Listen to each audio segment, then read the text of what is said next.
Hello and welcome to GG Speedruns in Gaming. Today we're going to be looking at the Great Deku Tree tutorial, the first dungeon in the game. This is the second video in the series, not that you have to follow it, but here we go.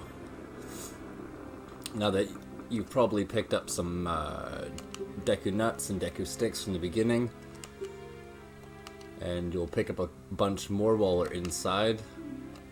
They make the game a lot easier that a lot of people don't see on their first couple playthroughs, maybe. So we'll head inside, watch the opening scene here.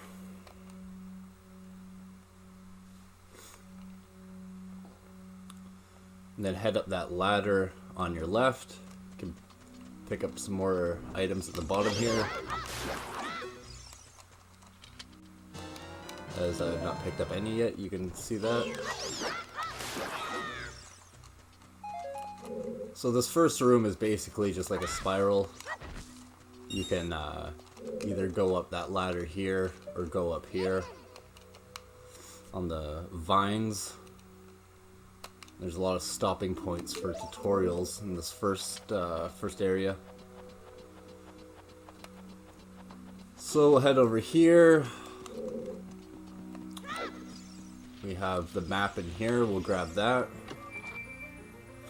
And the door to your right is where we're going to head in next for full completion. I believe the slingshot is in here, so we can take down those bugs to get up those vines, because you're not going to be able to get up those vines without it. It kind of looks like you should go up there right away, but you throw this room off to the side. Then you can use the R button or the bumper, reflect that back at him, right at him. As quick as you can. I like to walk towards him with the shield. If you get too close, he'll jump back into his hole, but you can time it out. If he starts running around, it's kind of a pain to track him down. So, closer you get to him, faster you get to him, the better. These guys give you little tips. Like I was saying, if you run off a cliff and hold the up button, you'll roll instead of keeping your feet placed on the ground. I always like to roll, hit the attack button when I'm going off edges, gives you extra speed boost. If you're unsure if you're going to make a ledge or not, keeps you at sprinting speed. So we got the first or the main item in here. Second or third main story item. And we can go up here, take a look.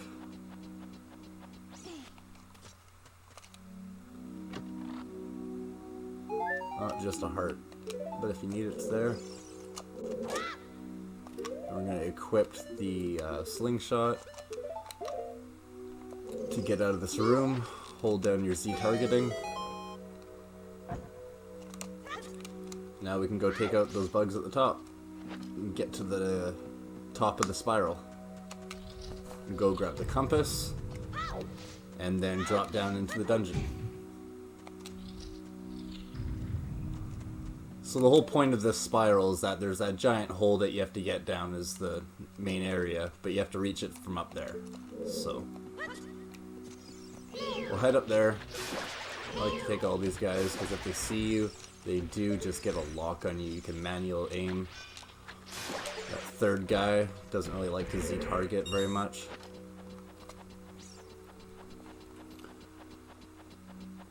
So to head over here, as I mentioned, the compass room is over here. The map and the compass are really good, especially for new players. They help you find all the extra rooms, the bonus rooms and bonus chests. And during my playthrough of the dungeons, I might not go into every single room. So if you want to play around and look for all the little things, feel free to do that. I'll jump off to the left there, or else that guy hits you. We'll get our first gold sculptula. There's 100 of these. They're the collectibles in the game. Every 10 you get a reward. And that'll be in Kakariko Village where you collect the reward, but we'll talk about that later. Jump off the side again, don't deal with him.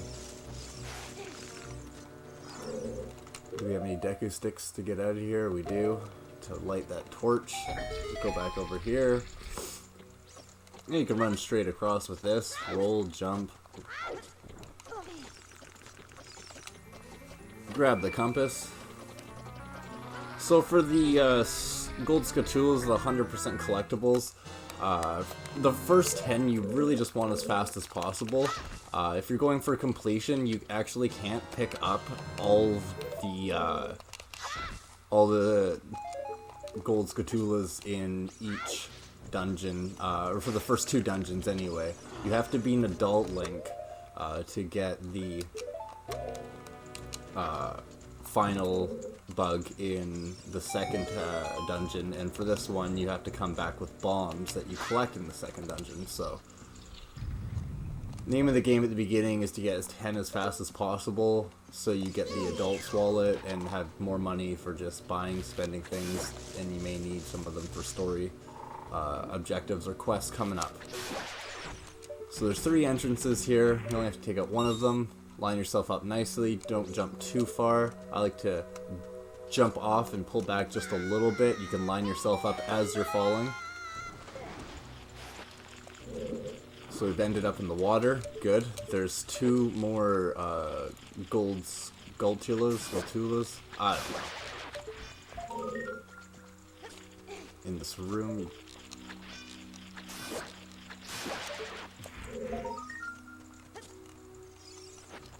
Go pick up this one and then that one, and we'll head to the next room. Come on. Alright. That lights the fire we need to light the torch and burn the next barrier, bug barrier. I missed that. It's alright.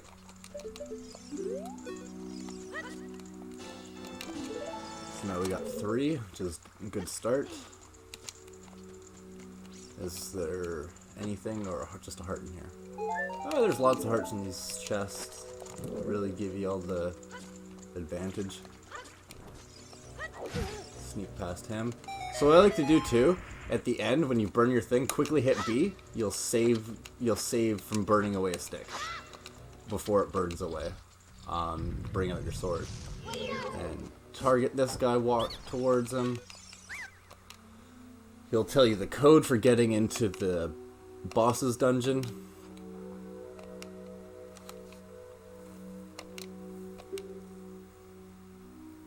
Two, 3, 1. 23 is number 1. I've seen in a video someone talking about that. It's a reference to Michael Jordan, because this came out in 1998. And I believe Michael Jordan was number 23, and he was the greatest basketball player at the time, if not still always. The original from the 90s, so. Basketball being huge in Japan, they made a little homage, I guess. So, in the middle, right underneath the spiky barrier, there's a switch. You can dive down. You just have to barely touch it with your body. Nothing crazy to activate it. Take your time going through this. The water will stay low for quite a long time, so if you miss the first one, you can get the second or the next one.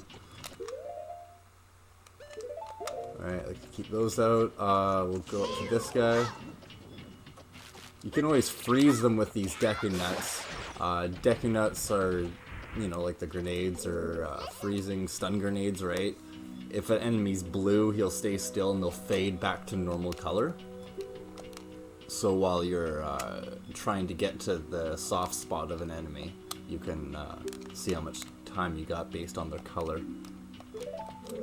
Alright, so we'll pull this block all the way over so we can get up the ledge. And there's more collectibles in the bushes over there if you need it.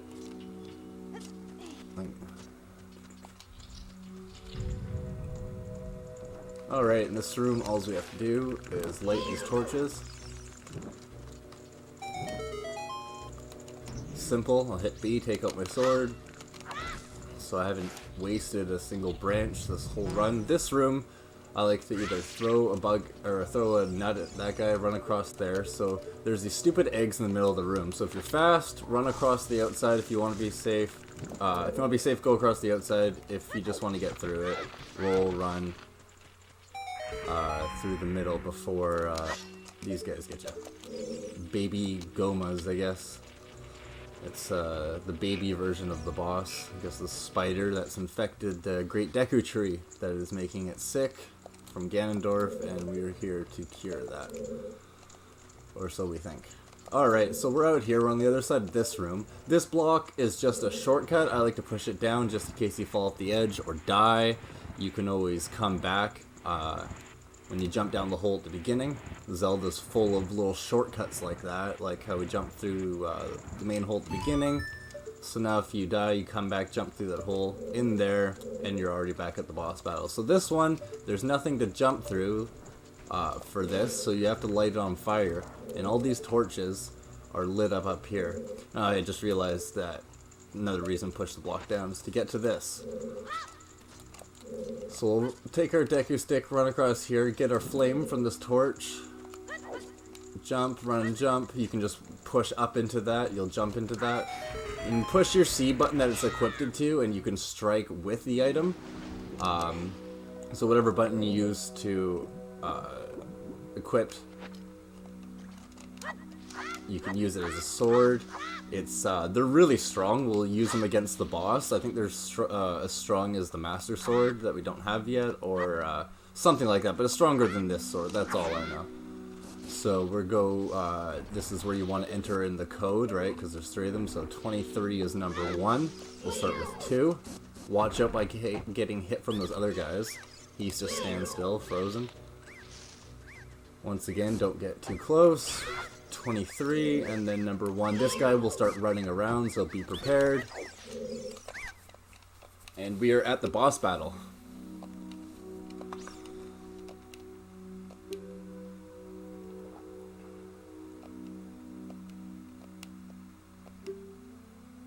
So he gives you some tips about fighting Queen Goma. And the way the game's set up, you only have four items that you could really use. So you can really beat the boss with any combo of items. So I'll kind of explain a few of them, because sometimes you run out, and I guess they want to make sure you're not too screwed over. So as soon as that door closes, it goes dark. Hit your C up button to trigger the boss battle, and just keep your camera focused on the only light, which should be Queen Goma's raging eyeball. So right away, if you have Deku nuts, you want to stun it right away, and then I like to use my Deku stick to attack it, because you only get a couple hits in. So go up there. So you can either use the Deku nuts. Keep an eye on her. You can use the Deku nuts or your slingshot, and she'll jump down by herself, but she'll jump down by herself eventually after she lays eggs, but if you wait for that eyeball to be red, you can shoot it with a slingshot like I did there. If not, you'll have to just wait the rounds, and she'll do her thing and take out the little babies or whatever. So because I used the stick at the beginning, it took out some major damage. Sometimes it takes 3 or 4 rounds of attacking her for her to kill her, so we got that. That was pretty simple. And at the end of every dungeon, you get a maximum life increase of a heart container. So there we go. There you have it. That is how to beat the Deku Tree. So we'll go into this blue thing, finish our conversation with the Deku Tree. He'll tell us where to go. And in the next video, we'll head to Hyrule Castle. Well, thanks for watching, and we'll catch you in the next one.